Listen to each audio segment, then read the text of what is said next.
கடவுளே, நான் என் பொண்டாட்டியா மாறணும், என் பொண்டாட்டி நானா மாறணும். அப்பதான் நான் என்ன கஷ்டப்படுறேன்னு அவளுக்கு தெரியும். அதேதான் எனக்கும் கடவுளே. ஓம் காளி, கிரீம் காளி, கிரேட் காளி மாறிடுங்க. இப்ப நான் தான் நீயா? நீதான் நானா அத்தை? என்ன சொல்லு? இப்ப சொல்றீ, ஐ மீன் இப்ப சொல்றா. உனக்கு நான் முக்கியமா இல்ல உங்க அம்மா முக்கியமா? சாம்பார் அப்ப எனக்கு ஒய்ஃப் தான் முக்கியம். 10 மாசமா சுமந்து பெத்த அம்மா முக்கியம் இல்ல, இப்போ வந்து உனக்கு முக்கியமா? இல்ல அம்மா தான் முக்கியம். அப்ப உனக்காக எல்லாத்தையும் விட்டு வந்த நான் முக்கியம் இல்லையா? இப்படிலாம் என்ன கேப்பியே, எனக்கு எப்படி இருக்கும் ரிவெஞ்ச். இப்ப நான் எடுக்கிறேன் ரிவெஞ்ச். ஃபங்க்ஷன் போகணும், கிளம்புடி. வாடா போலாம். இப்ப நீ பையன் இல்ல பொண்ணு, போயிட்டு மேக்கப் போட்டு அழகா கிளம்பு, ஓடு. இவன் பொண்ணா இருந்து அடிச்சாலே பயங்கரமா வலிக்கும். இப்ப பையனா இருந்து அடிக்கிறான், உயிரே போகுது.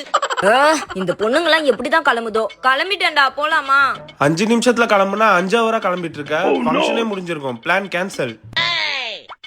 என்னடி யாரோ கத்தி வச்சு அடி வயித்துல குத்துற மாதிரி இருக்குது. எனக்கு பீரியட்ஸ் கண்ணா, அந்த பெயினுக்கு பாக்குற எல்லாமே இரிட்டேட்டிங்கா இருக்குமே. அந்த இரிட்டேட்டிங் டைம்ல என்ன இரிட்டேட் பண்ற மாதிரி நீ ஒரு சில விஷயம் பண்ணுவ.